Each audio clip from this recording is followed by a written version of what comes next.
Trump cornered in his own country when the H-1B visa became America's biggest controversy. Just imagine, the man who built his entire election campaign around the slogan America First is now facing backlash from America's own business community. It's a cold morning in Washington, D.C., media crowds outside, cameras flashing. And inside the courtroom, a case has been filed that not only challenges Donald Trump's policies, but also questions the very definition of his nationalism. And this isn't coming from a rival nation. It's from the American Chamber of Commerce, the very institution once considered a stronghold of Trump supporters. But now that Sam body has taken him to court. The issue: the decision to raise H-1B visa fees. The Trump administration recently announced that the H-1B visa fee would be increased to nearly $1 lakh. The government's justification was that this move would protect American jobs, reduce dependence on cheap foreign labor, and promote local employment. But the reality was different. For the tech industry, startups, and global corporations, it was a shock. Their entire growth engine depends on those very foreign minds who now have to pay a hefty price to work in the United States. This was no longer just about a visa. It had become a battle over America's innovation capability, its competitive edge, and the future of global brain drain. In the courtroom stood the lawyers of the Chamber of Commerce, and in their words echoed not just legal arguments, but the anguish of American industry. Mr. President, you are breaking the law, and in doing so, harming the very future of your own country. Actually, the H-1B visa is not just an immigration program, it has been the foundation of the American dream. Thousands of Indian, Chinese, and global professionals working in companies like Microsoft, Google, Apple, and Amazon have shaped America's technological era. From the 1990s till today, behind every major innovation, there has been an H-1B visa holder, an engineer, scientist, or developer. Under this visa, around 85,000 skilled professionals get the opportunity to work in the US every year, about 70% of whom are Indians. But during Trump's era, the story changed. His administration slogan was "Hire American, Buy American." In 2020, when the pandemic storm hit and unemployment soared, the Trump administration began portraying the H-1B program as an economic threat. They claimed that foreign workers were stealing American jobs. However, data showed that America's fastest growing companies achieved their growth precisely because of that foreign talent. The impact of the H-1B fee hike was felt first in Silicon Valley. Companies like Google and Meta immediately expressed their displeasure. Some said this move would weaken America's talent power and halt innovation. Smaller startups, already under financial stress, said, "If we have to pay 83 lakh just for visa fees, how will we afford salaries?" On the other hand, the Chamber of Commerce raised an important point in its lawsuit. Under US immigration law, visa fees are supposed to be based on processing costs, not political agendas. In other words, the government cannot treat a visa as a form of taxation. The lawsuit clearly stated, the Trump administration has not only violated the law, but also weakened the global competitiveness of American companies. But the roots of this controversy go beyond law or economics. It's also about politics. Trump's vote bank mainly came from those Midwestern American states where factories had shut down, jobs had moved to China and India, and people were angry.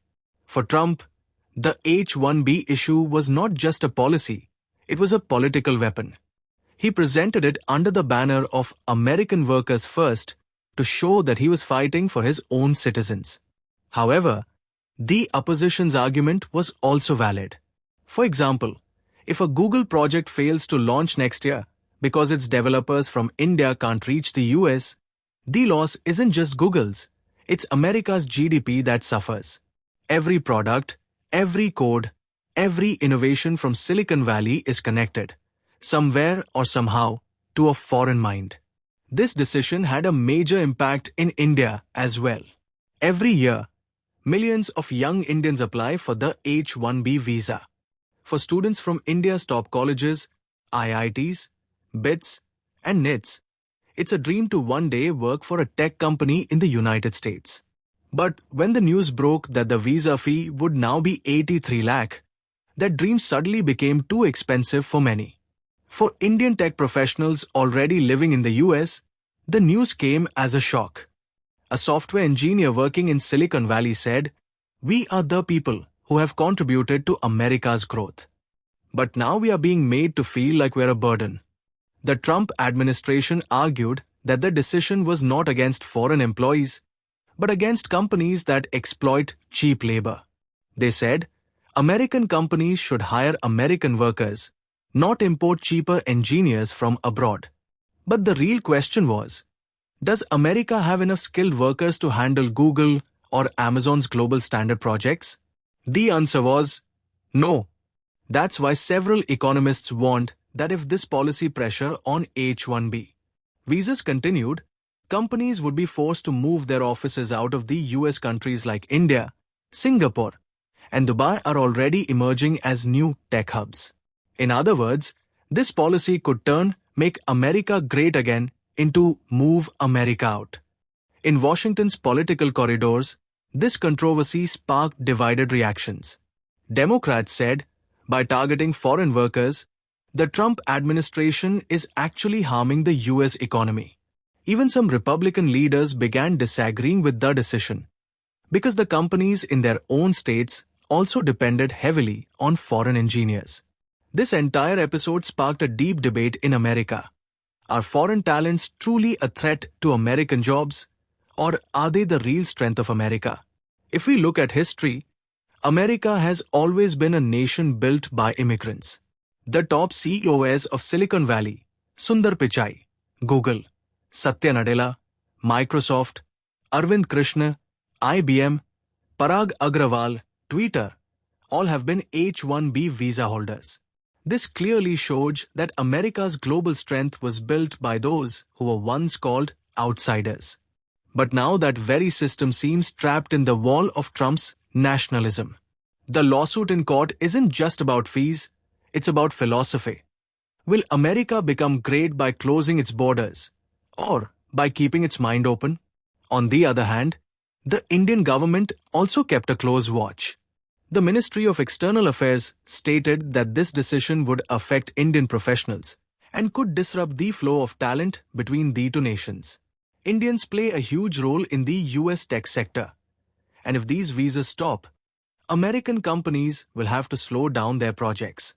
In court, the Chamber of Commerce argued the government has the right to set immigration policy, but it is not above the law. They presented economic data before the judge showing that H-1B workers contribute billions of dollars annually to the US economy, paying taxes, buying property, and creating jobs. Meanwhile, the Trump administration defended its stance by saying this step is necessary for national security and economic stability. They claimed that post-pandemic, prioritizing jobs for American citizens was essential. But behind this argument, the scent of politics was unmistakable. Taking a hard stance against foreign talent right before elections could make Trump even more popular among his supporters. But the question arises, is this policy really in America's long-term interest? Experts say, no, because the H-1B visa isn't just a work permit, it's a passport to innovation. When an Indian engineer works in the US, they contribute fresh ideas to the American innovation ecosystem.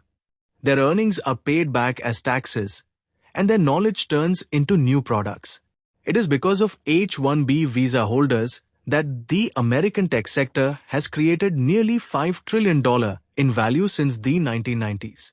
In other words, the very people Trump calls job stealers are actually the ones driving America's GDP upward.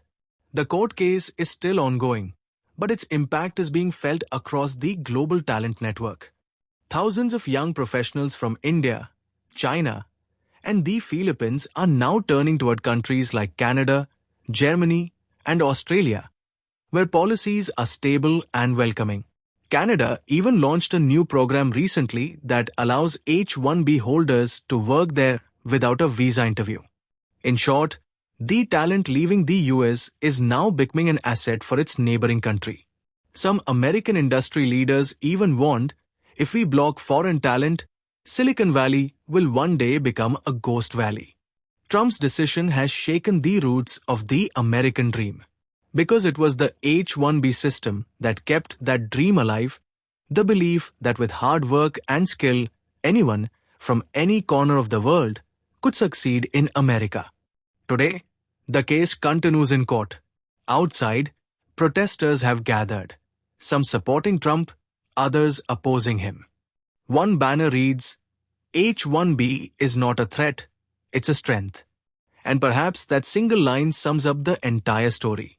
For Donald Trump, this issue is not just about policy.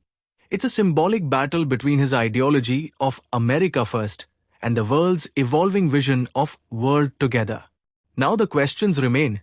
Will the court stop Trump's policies? Will America allow its own engine of innovation to cool down? Or will it once again choose the very path that made it a superpower, openness, opportunity, and the embrace of diversity? If our video has taught you something new, do not forget to like and share this video so that this information can reach others as well. Your likes and shares are a source of inspiration for us. If you have any questions or suggestions, please let us know in the comments. It will be our honor to answer your questions and listen to suggestions. And yes, if you like our content, subscribe to the channel and press the bell icon so that you stay connected with every new story. Thank you.